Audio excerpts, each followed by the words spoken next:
Mbak Vina, hari ini kita akan membahas tentang mungkin ini menjadi problematika yang dirasakan oleh para orang tua ketika mereka mau ngomongin, karena kan udah ngetren banget lah ya kalau ngomongin tentang anak mau jurusan kemana udah di planning dari sedini mungkin kan. Nah, kadang-kadang orang tua bingung, ini anaknya lebih yang ke eksaktaan, ilmu pasti, atau yang seni-seni nih yang mengandalkan otak kanan. Nah, kita akan bahas gimana caranya menyeimbangkan otak kanan dan juga otak kiri. Pertama adalah membaca buku. Dampaknya gimana sih Mbak Vina? Oke, dari kegiatan membaca buku ya, kalau kita bicara tentang menyeimbangkan antara otak kanan dan otak kiri dalam psikologi itu, kita dari dalam diri sendiri dan dari juga stimulus dari luar, ya, atau dari stimulus dari lingkungan. Nah, bicara salah satunya adalah dengan membaca buku. Membaca buku di sini sesuai dengan tahap usia anak tentunya, ya pastinya diawali dengan orang tua bercerita, orang tua membacakan cerita kepada anak, gitu ya. Kemudian anaknya ditanya jawab, misalnya tadi Bunda cerita tentang apa? Oh, tentang si kancil misalnya ya, ada berapa ekor misalnya. Jadi ada sesi tanya jawab setelah orang tua bercerita. Kemudian anak itu disuruh menceritakan kembali dengan bahasanya dia, sehingga perkembangan bahasanya menjadi lebih baik. Anak bukan saja mendengar dari yang orang tua jelaskan, tapi juga anak bisa menceritakan kembali dengan imajinasinya dia. Dan yang tidak kalah penting juga adalah kita sebagai orang tua harus teliti juga dalam memilihkan buku bacaan untuk anak.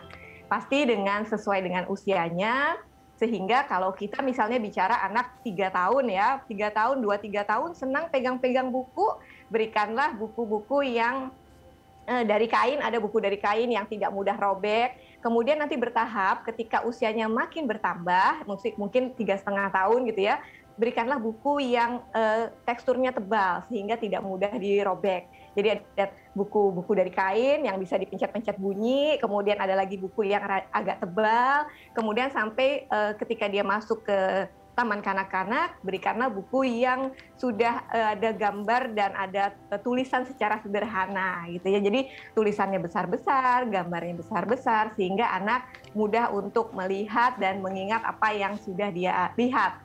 Yang pertama pasti dengan melihat dulu, kemudian baru nanti masuk ke tahap pengenalan berbahasa itu sendiri. Mulai dari hurufnya, dari katanya, baru penyusunan kalimat, baru masuk ke metode membaca secara keseluruhan.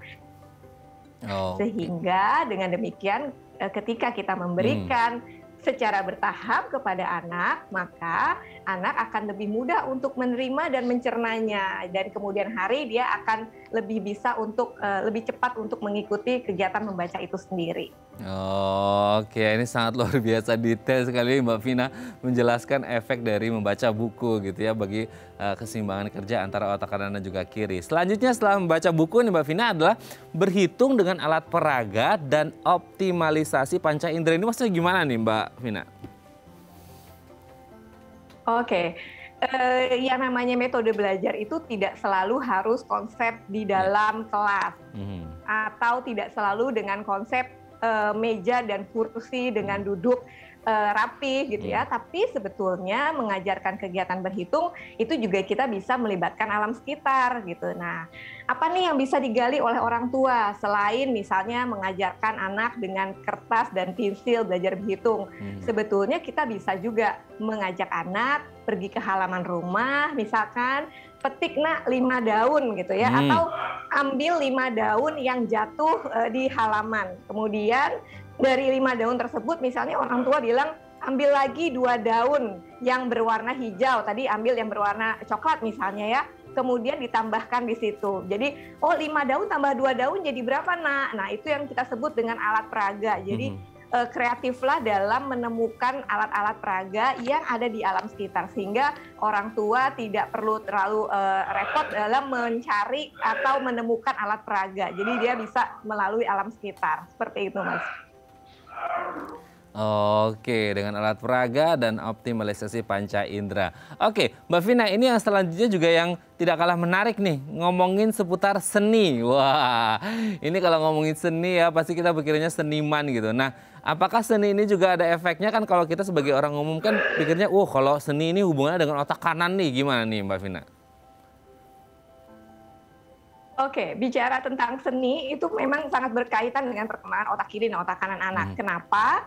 Karena dengan berkegiatan berseni, anak itu mengoptimalkan seluruh panca inderanya gitu ya, dari yang apa yang dia lihat, apa yang dia rasa, apa yang dia dengar, kemudian apa yang dia alami saat itu gitu ya. Contohnya misalnya kalau kita mau bicara tentang senam atau misalnya menari ya, berarti kan menggerakkan seluruh anggota tubuh, motorik kasar, motorik halusnya juga ikut dikembangkan. Kemudian lagi dia belajar, anak ini belajar dari mendengarkan irama untuk mengikuti gerakan, kemudian lagi anak itu akan mengikuti aturan. Nah, tentunya dalam berseni kan ada aturannya, misalnya kalau misalnya menari, oke, aturannya harus gerakannya ke kanan dulu nak, baru ke kiri. Begitu juga dengan kegiatan senam misalnya, ataupun kalau kita bicara seninya itu menggambar atau melukis. Nah, itu juga berkaitan dengan panca indera. Jadi mengoptimalkan panca indera dari warna-warna yang anak lihat,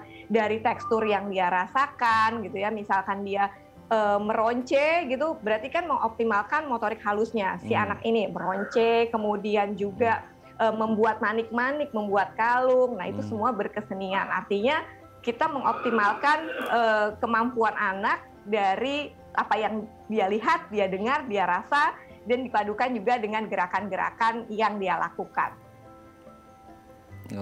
Oke, ini sangat luar biasa ya kalau kita ngomongin tentang seni dan efeknya untuk menyeimbangkan antara otak kanan dan juga kiri. Sangat luar biasa. Oke, lanjut Mbak Vina.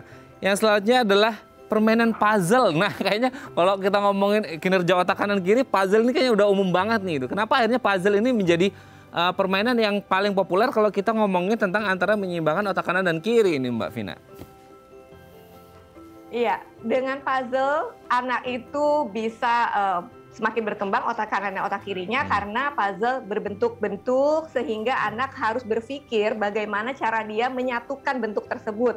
Gitu ya, misalnya ada pola, mau bikin rumah ada pola atapnya dulu, baru ada pola pintu rumahnya. Nah, di puzzle itu kan anak diminta untuk menyatukan atau mendekatkan gambar yang membentuk suatu pola, gambar tertentu kayak tadi saya bilang, oh mau bikin rumah misalnya, atau misalnya gambar mobil-mobilan ya. Kemudian dia menyatukan antara bannya, antara bodi mobilnya. Kemudian lagi yang tidak kalah penting adalah pemilihan puzzle-nya ini, Mas. Jadi pemilihan puzzle itu sangat penting. Kenapa? Karena orang tua harus menyesuaikan dengan usia anak.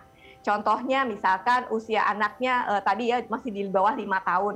Berikanlah puzzle-puzzle yang ukurannya tidak terlalu kecil, tapi ukurannya agak besar sedikit, tapi ada knopnya, ada tombolnya, sehingga itu akan memudahkan anak untuk mencabut dan meletakkannya kembali.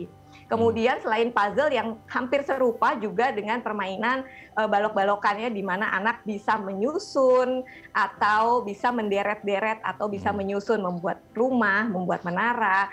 Nah, mengapa demikian? Karena dengan bermain puzzle atau bermain balok-balokan, anak-anak itu mengembangkan kemampuan visualisasi dia, membayangkan ruang, dan membayangkan bentuk. Jadi imajinasinya itu bisa berkembang lebih baik lagi. Seperti itu, Mas. Oke, ya manfaatnya luar biasa ya bermain puzzle ini.